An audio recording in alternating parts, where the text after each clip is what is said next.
Olá, sejam bem-vindos e muito bem-vindas ao programa Bahia da Gente.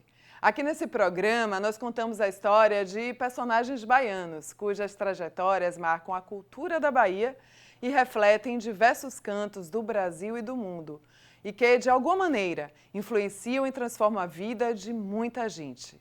Olha só, ela semeia autoestima, oralidade africana e representatividade em cada página, em cada contação. Em cada gesto de afeto e, mais do que literatura, ela oferece espelhos. E mais do que palavras, ela devolve origem. Nascida aqui em Salvador, com mais de 16 anos de atuação, ela idealizou o projeto Lite Afro-Infantil, onde livros, oficinas e formações têm a missão de formar um novo olhar sobre a infância negra, celebrando a cultura afro-brasileira afrodiaspórica. E no Dia Internacional da Mulher Negra, Latino-Americana e Caribenha, gravamos o programa 25 de julho.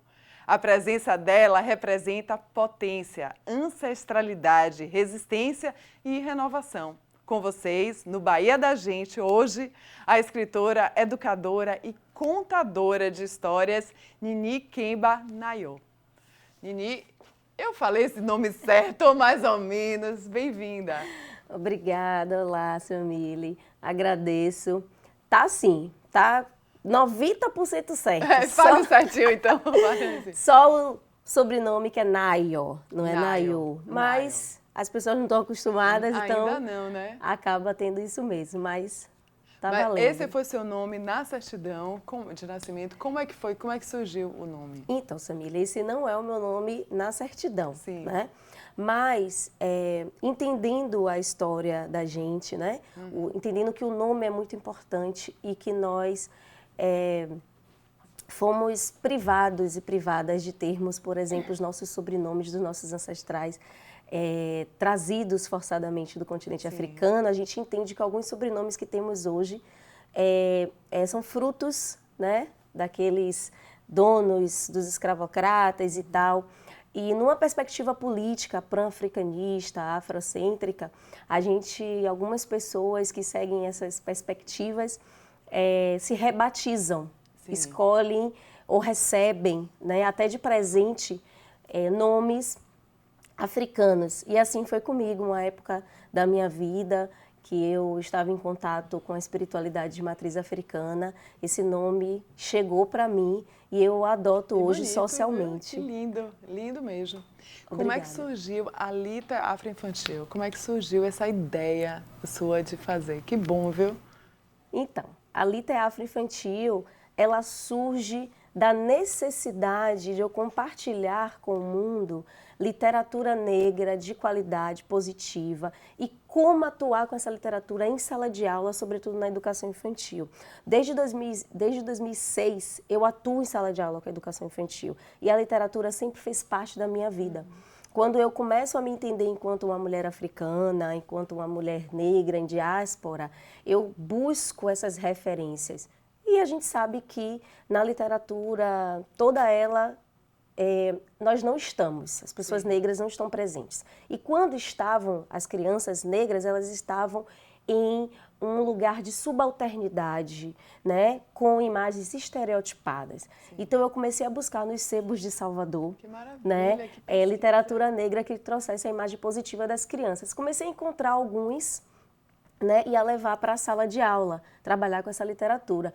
Mas eu depois encontrei um outro problema, que era as minhas colegas de sala de aula, de escola e esses ambientes educativos, elas não conheciam essa literatura positiva e quando elas conheciam, elas não sabiam como trabalhar em sala de aula. Né? Nossa, então, quebra-cabeça, né, para você montar isso aí, né? Exatamente. E aí eu comecei a pesquisar. Aí comecei a pesquisar essa literatura e a experimentar essa literatura em sala de aula. Eu costumo dizer que as crianças me formaram pesquisadora de literatura, as crianças me formaram contadora de história, porque toda professora de educação infantil é um pouco contadora de histórias, né? Então foi a partir da reação dessas crianças que eu fui vendo como trabalhar com essa literatura e fui Aí passando a gente isso. tira daí a importância, né, da literatura infantil dentro da sala de aula, desde o início, e não só a gente chama aqui a atenção para crianças negras, afrodescendentes, toda criança. Muito E é fato e importante. comprovado que ninguém nasce com estereótipos psicológicos de preconceitos e de preconceituar a pessoa, independente do fenótipo, do gênero, né, de opções de Exatamente. classe social. Então, a importância de se trabalhar isso. E a oralidade, né? A importância oral, que eu acho que é isso que você pensa, talvez, trazer também, né? Com certeza. É unir a oralidade, a nossa história, com a escrita, a literatura. Então, eu digo que a oralidade, ela vem primeiro, ela baseia, ela sustenta, ela é a raiz.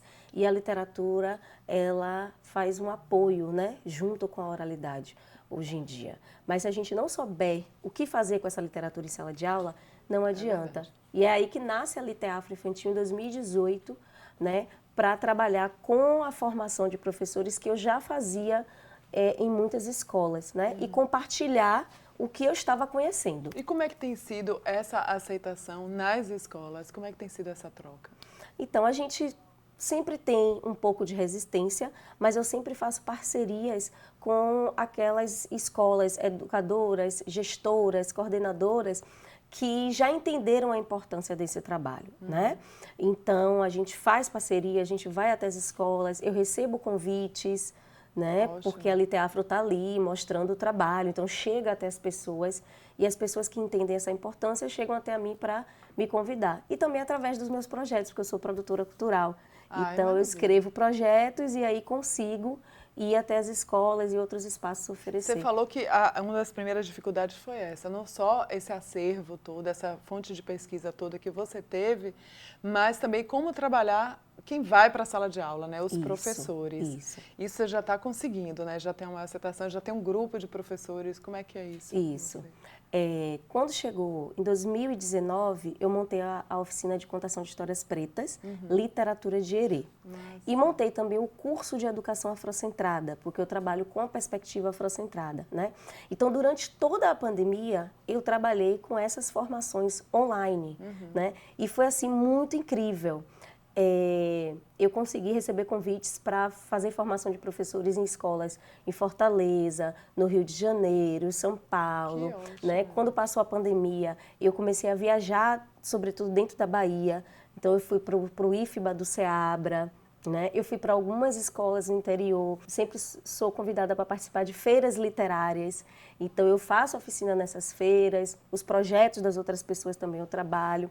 Então, assim, se eu for calcular entre a dificuldade e, não digo a facilidade, mas a aceitação ou a crescente, né, das pessoas que estão começando a compreender isso, eu digo que a nossa força está em observar o quanto tem de pessoas no mundo fazendo e dando importância a esse trabalho. Então, a gente vê que vale a pena. Você falou, só de interromper, que ao invés de falar, aderir, a aceitação, eu acho que é uma palavra, né, um substitutivo melhor, né? Aceitação. Porque você aderir, de repente você adere a algo e não está na compreensão. Isso. Eu gostei dessa colocação da aceitação. E esse feedback, você começou em 2018, bem na pandemia, né? Foi o início da pandemia ou foi 2019? Final de 2019 começa a pandemia. Então, logo que você ia começando o projeto, né? Comecei com a Liteafro. Sim. Mas eu já fazia tudo isso nas escolas. É que 2018 ali dá o boom, né, da rede social, o boom do Instagram. Então, muito incentivada pelas minhas amigas e colegas. Ai, faz Instagram, mostra isso na internet e tal. Porque eu já fazia isso, vamos dizer assim, nas escolas, na rua, trabalhando com os movimentos, né, com as pessoas que me formaram. E fonte de inspiração, por exemplo, a gente falou aqui um pouquinho antes de começar, né, de Vovó Cici, de Miriam Fraga, inclusive, de Mãe Stella de Oxóssi. Você acha que são bons exemplos da literatura aqui? Vovó Cici é uma grande contadora de história, né? Vovó Cici, ela é uma grande mulher memória. Então, não tem como ser uma mulher memória, ser uma contadora de histórias baseada na nossa identidade africana, sem ter a Vovó Cici como uma grande inspiração. Né? Então, Vovó Cici realmente é uma grande inspiração. Na literatura escrita, eu tenho grandes ídolos, né? Ana Fátima, Marcos Cagé, Calypsa Brito, Cássia Vale. Esses escritores pretos e pretas baianos foram que me apresentaram a literatura propositiva. Não a literatura que vai trazer a criança que sofre racismo o tempo todo, Sim. que não gosta do cabelo, que não gosta da pele. Mas a criança que tem uma família, que tem uma história e que ela conhece a sua história desde pequena. Não é o racismo que vai levar ela a conhecer a sua história. É a sua família. Afetiva, né, do amor, né, das raízes, Exatamente. da base, do alicerce. Exatamente. Então, essa literatura Que traz é a para uma literatura que a gente normalidade celebra. diária, não é isso? É proposital. Exatamente, exatamente. Gera uma ação, um movimento, né, mas positivo, não para o sofrimento. Porque, Samília, a gente tem que, sobretudo nós, pessoas negras, a gente tem que começar a possibilitar para essa nova geração, né, um novo caminho para se conhecer. O caminho não é só através da dor, não é só através do racismo. Eu não posso buscar minhas raízes só porque o racismo diz isso ou aquilo. Eu preciso buscar minhas raízes por quem eu sou. Qualquer povo, em qualquer lugar do mundo, onde ele chega, ele vai ser ele. Ele vai levar sua história, sua origem. Então é isso que nós queremos e propomos para as nossas crianças, né? Entender que elas são crianças como qualquer outras, que elas merecem ter uma família, merecem ter uma vida, merecem celebrar a sua infância e conhecer quem elas são, desde a sua família, a sua origem, a sua história. Você falando isso me remete a algumas coisas. Por exemplo, o Brasil, né, um dos países, né, que tem uma população negra enorme. Bahia nem se compara, né? Bahia é a centralização de tudo, toda a nossa cultura, nossa história, nossas raízes, independente da religião, todos nós temos, desde a culinária, a história, tudo. Sim. E eu fico absurda com a forma de você ter que criar leis ainda para que se haja um respeito com o outro por causa de um fenótipo, né? Ou algo assim. Porque você viaja, vai para outros continentes, vai para a Europa, o que seja, você tem que respeitar e pronto. Se não respeitar, você vai preso, seja preto, amarelo, branco, o que seja. E pronto. Então, isso eu brinco assim muito, né? Além de jornalista, sou socióloga também. Sim. Então, eu digo assim, até os 10 anos você educa. Depois dos 10, adestra. Infelizmente, é adestrado. Porque você vai com a lei da repetição e a pessoa aprende. Exatamente. Então, o que você traz é uma formação social muito boa para o que é hoje. Porque não adianta você combater o racismo ou o preconceito disso só na negativismo. E isso é maravilhoso. Eu estou encantada com a forma que você traz e isso é muito bom. Mesmo sendo uma pessoa branca, e eu convivo muito na cultura afro, gosto. E eu estou absolutamente encantada. E vejo suas fontes, né? E a gente está falando um pouco de Maria Carolina, né? De Jesus, que foi uma das primeiras escritoras pretas. Seria também um grande exemplo para você? Claro, com certeza. Nós, principalmente agora que a gente tem um pouco mais de, vamos dizer assim, acesso, não todos nós, né? Não todos, a gente não pode se enganar.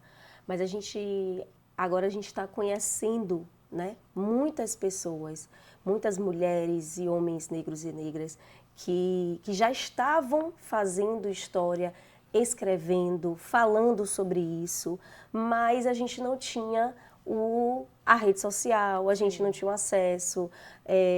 Mas veja, o que Maria Carolina de Jesus conseguiu fazer? Então, se eu olho para a história de Maria Carolina de Jesus naquela época, né, e o que ela conseguiu fazer, o quanto ela valorizou a sua intelectualidade, o seu conhecimento, escreveu, mas aquilo é amor, é paixão, porque se ela fosse olhar para os problemas que ela tinha, ela não escrevia nenhuma página, né, mas o amor, a paixão motivou ela. Então, a gente olha para Maria Carolina de Jesus e percebe isso. Deixa eu só consertar. Eu que errei, te induzi ao erro, viu, gente? É Carolina Maria. Eu tenho mania de chamar ela de Maria Carolina. Mas eu também, é indução. É Carolina Maria sempre. de Jesus. Eu também troco sempre. É Carolina Maria. E já, para explicar, eu quero saber de você sobre a Bahia. Eu quero falar um pouco dessa educação mais no segundo bloco, pode ser? Pode ser, claro. Então, já a gente volta com essa escritora maravilhosa que escreve sobre cultura afrodiaspórica. Tem o Liter Afro, né? Infantil, que maravilha. E já a gente volta com o segundo bloco.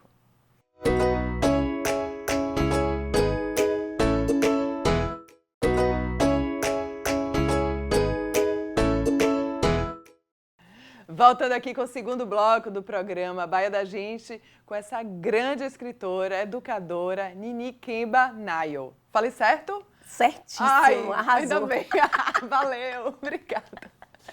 Nini, fala pra mim, a influência toda essa cultura, dessa literatura na educação, principalmente aqui do estado da Bahia. Então, essa literatura, como a gente estava falando, né, propositiva, ela vai contar para as crianças, mostrar para as crianças, né, quem elas são. Sim. Então, vai trazer, sobretudo, um ambiente saudável, vai falar sobre personagens que se conhecem, que conhecem as suas origens africanas, baianas, né, vão trazer elementos não só culturais, mas elementos intelectuais. Né? A gente tem muita literatura que fala sobre os nossos grandes cientistas, educadores, estudiosos intelectuais, para dizer para as crianças que pessoas iguais a elas criaram coisas, organizaram, construíram e que elas também podem. Então, levar essa literatura para a sala de aula nas escolas públicas, sobretudo, né? Sim. Tem sido importante para isso, para essa criança se reconhecer enquanto uma criança negra com orgulho, né, e com amor próprio. Criar essa identidade, Criar né? essa identidade. E eu acho que não é nem questão de assumir. Eu sou uma pessoa, eu gosto de mim assim como o outro gosta e parece ser simples, mas não é. Né? Não. Infelizmente não é. Não é mesmo. Parece ser simples, não, é só ela ter autoestima. Não é, porque dentro de casa às vezes não tem. Exatamente. Não é verdade? Assim, eu digo que e não é ao mesmo tempo, porque o contato com a criança, né, ele é muito natural e a depender do ambiente que a criança já viva, pode ser simples, mas ele precisa ser constante. Sim. Essa é a questão. Não pode ter uma professora, como eu costumava ser chamada na escola, né, a maluca que só fala de preto. Porque geralmente é assim, né? Então, é aí que entra a importância da lei, das formações, porque não adianta ter uma professora que desperte, né? Porque a criança vai ter a ProNini, mas se ela não tiver outras professoras que deem continuidade àquilo, né, fica somente a ProNini, né? Então, eu digo que a gente semeia, a gente planta ali uma semente.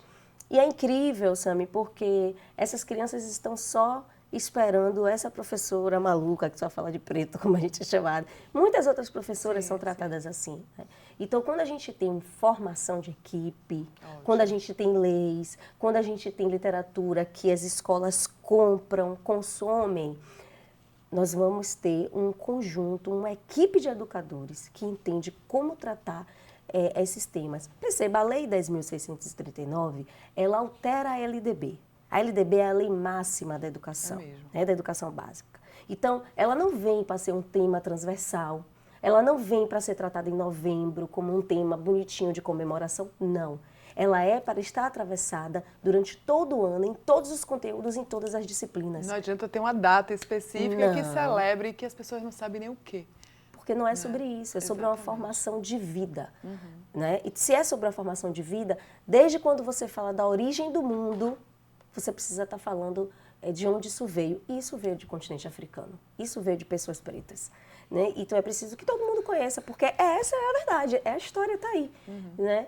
Então é muito crucial e urgente que se entenda essa lei de fato na prática. E que não é conhecida, né? Não é que mesmo. Não é muito Só se aplicada. sabe datas, né? De celebração. É o Novembro Negro e pronto. Você trouxe aí alguns livros. Trouxe. Apresenta pra gente. Bom, vamos lá. Eu vou mostrar meus 2 livros, carreira solo, eu costumo dizer carreira solo.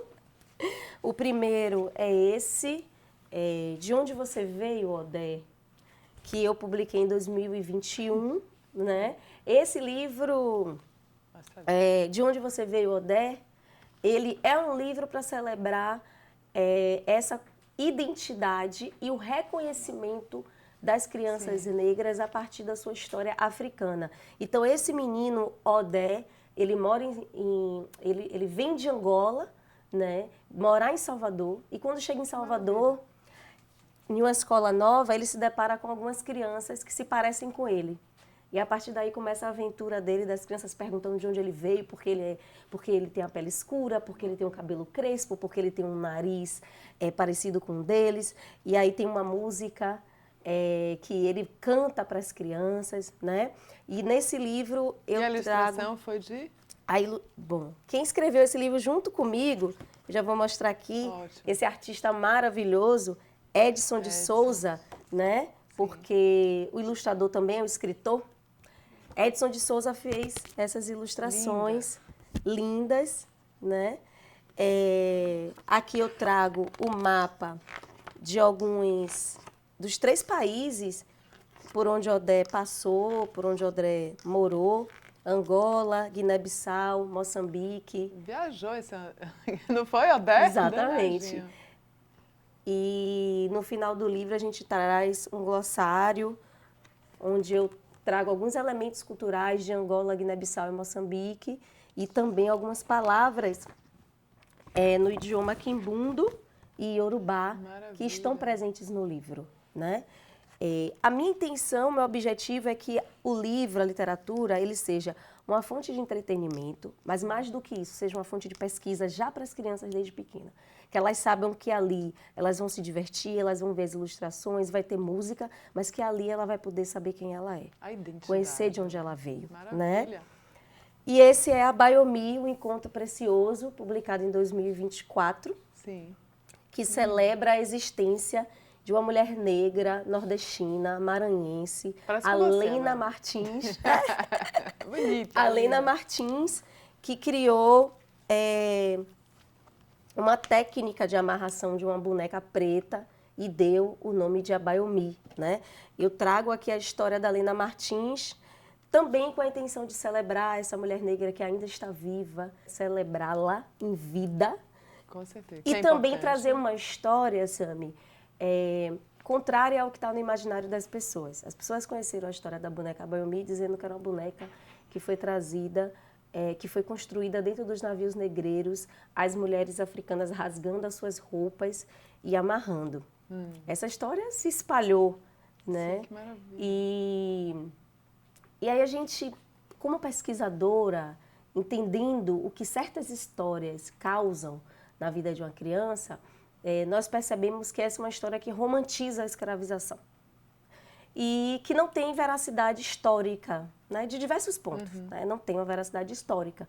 Até que a gente conhece a Lena Martins, né, conhece a história dela. E aí, tanto eu quanto outras educadoras trazemos essa história para poder... A Lena Martins é de onde? Trazer de onde ela é? Do Maranhão. Do Maranhão. Ela é nordestina, é do Maranhão. Então, a Abaiomi é uma menina que ganha esse nome Abaiomi em homenagem à boneca que a Lena Martins criou. Que né? maravilha. Então, essa história é para trazer isso. Ela viaja, conhece a vovó Lena Martins e ela aprende a confeccionar a boneca com a vovó. E aí tá aí todo passo Todo passo a passo. A boneca precisa ser uma fonte de amor, de carinho, sabe? Trazida por uma mulher negra também. E não vinda de uma história de dor. E a identidade, não é incrível? As ilustrações estão divinas, viu? Também do Edson de Souza. Edson de Souza é um grande parceiro, né? Esses são os meus Edson dois livros infantis. Edson de Souza é carioca. Né? Não mora aqui? Não mora aqui também, ele mora no Rio. Eu ia chamar Edson pro Bahia da gente, tá vendo? Não, com certeza, se ele estivesse aqui, ele viria. É um grande parceiro, né? Eu amo o Rio de Janeiro também, né? E Edson, ele tá comigo desde sempre, ele acredita nesse trabalho, acredita nesse projeto. Então, a gente tem trabalhado juntos aí, as ilustrações dele são belíssimas. Eu tenho um outro livro de contos, mas que é uma coletânea, Contos Parerê, que foi junto com outros escritores pretos e pretas do coletivo Liga do Dendê. Mas a gente não tem mais ele para vender, né? Para rodar, porque acabaram todos. Acabou tudo. Ainda bem, né? Mas tem que ter mais. Mas a gente vai lançar outras novo edições volume. aí, pelo amor de Deus. Vamos lançar um novo volume. Eu tenho esse livro, que é Práticas de Leitura com Literatura Negra. Foi um livro organizado pelo escritor, poeta e professor Josevaldo Santiago, reunindo escritores, professores que já trabalham com literatura negra em sala de aula. Aqui foi onde eu publiquei a minha pesquisa de literatura negra, de perspectiva afrocêntrica na análise. Então, Sim. eu faço uma análise afrocêntrica de alguns livros de literatura negra e como trabalhar em sala de aula, né? Esse livro é excelente para a formação, é excelente para quem ama literatura e quer aprender a trabalhar em sala de aula, porque ele vai desde a educação infantil até a universidade. Mas não tem mais, Nini. Esse daqui tem. Esse tem, né? Esse tem. Pelo amor de Deus. Pode Fala aí contactar a logo, encontra gente. onde? Você encontra com o próprio Josevaldo Santiago, ou também pode me Pelo contactar site ou no Instagram? pelo Instagram, Josevaldo Santiago, o Instagram dele. O seu né? também? Aqui foi publicado pela Segundo Selo, também pode procurar a editora Segundo Selo. E pode me procurar também na Liteafro Infantil, que a gente desembola. Agora você falou desses livros, eu vou querer depois dar uma olhadinha neles. Eu separei aqui, deixa eu ver aqui, eu não sei se você concorda, um trecho, eu vou fazer questão de ler, porque é de Mãe Estela de Oxóssi, né? A palavra é uma arma que pode procurar ou ferir. Eu a uso para curar e abrir caminhos. É sobre isso. E vovó Cici, né, que é uma grande contadora de história, de matriz africana para crianças negras. E ela fala muito sobre isso, numa linguagem fácil, numa linguagem de ser contadora. E ela diz que a preferência dela é contar para crianças. Sim. Né? Então ela fala muito dessa resistência cultural afro-brasileira que ela passou. E para mim, eu sou fã dela porque ela francês, fala inglês e foi a grande companheira de Pierre Verger. Né? E tem aí um grande exemplo. Miriam Fraga também, que a gente conversou um pouco, apesar de não ser negra, ela dialoga muito com as tradições da Bahia. Sim. Não é isso? Então, a importância. Eu separei de Miriam, que apesar de ser uma pessoa branca, ela sempre trabalhou com Jorge Amado, né? E ela fala, sou herança de um tempo que não morre, feito o tambor batendo dentro do peito. A origem dos alicerces dela, sempre, né, de afro. Então, eu queria com isso te perguntar, o quanto vale a pena essa inclusão da pessoa também, a branca, sendo qualquer gênero, qualquer fenótipo, também nessa educação? Então, a gente convive com essa cultura, com essa diversidade, né? Todos nós convivemos. Então, Ótimo. a gente está ali e nos forma todos nós como pertencentes da cultura baiana, descendentes dessa cultura africana e indígena que vem para nós. Então, essa compreensão, esse entendimento, ele precisa vir não só através da educação, mas através de uma mudança de chave de consciência histórica, porque o racismo, ele é uma consciência histórica. Sim. As estruturas, as instituições, as leis, elas podem se mobilizar o que for, mas aqui somente a pessoa pode transformar. Eu já ia pedir algo final, mas você fez... Nossa, eu estou viajando. Agora, deixa eu fazer uma coisa com você, rapidinho, que a gente só tem uns 2 minutinhos. Eu fiz um ping-pong para a gente fazer palavras rapidinhos, bem curtas. Certo. Pode ser? Pode. Vamos lá. Um livro que te formou. Nossa, um livro que me formou. Homens de África. É mesmo? Uma história que te emociona toda vez que você lê e conta. Tem alguma história? A África, meu pequeno Chaka. É mesmo? É. Então vamos lá, tem mais 2. 3. A palavra que define a infância negra. Potência. Quem é sua grande inspiração? Eu sou uma pessoa... Nossa Senhora. Peguei. Dá, eu te dou 2. Uma só é muito difícil. 2, não mais. Sua grande inspiração. 2 pessoas. Ai, meu Deus. Minha mãe, minha avó Filomena. Maravilha, dona Filó. Oralidade ou escrita? Oralidade. Ótimo. Um sonho possível? Voltar para o continente africano. Maravilha, que maravilha. Eu queria só que você falasse uma última frase, aconselhando aquelas pessoas, só para a gente encerrar aqui agora o Bahia da Gente. Então, aconselhando. Aconselhando como grande escritora, eu queria uma frase. Então, vou focar naquilo que nos motiva e que é base para nós, que é a oralidade africana, que é a memória dos mais velhos. Eu costumo dizer que a gente, enquanto mulher memória e homem memória, antes de tudo precisa conhecer as histórias dos nossos mais velhos da nossa casa. os nossos avós, os nossos bisavós e celebrar a existência deles para além da presença física. Sempre celebrem os seus mais velhos e as suas mais velhas e repassem a história de vida deles para as suas crianças. É esse conselho que eu dou. Axé! Obrigada por ter vindo, muito obrigada. E aqui a gente encerra mais um Bahia da Gente, cheio de cultura, história e conhecimento, com Nini Kemba Nayo. Valeu, tchau, tchau.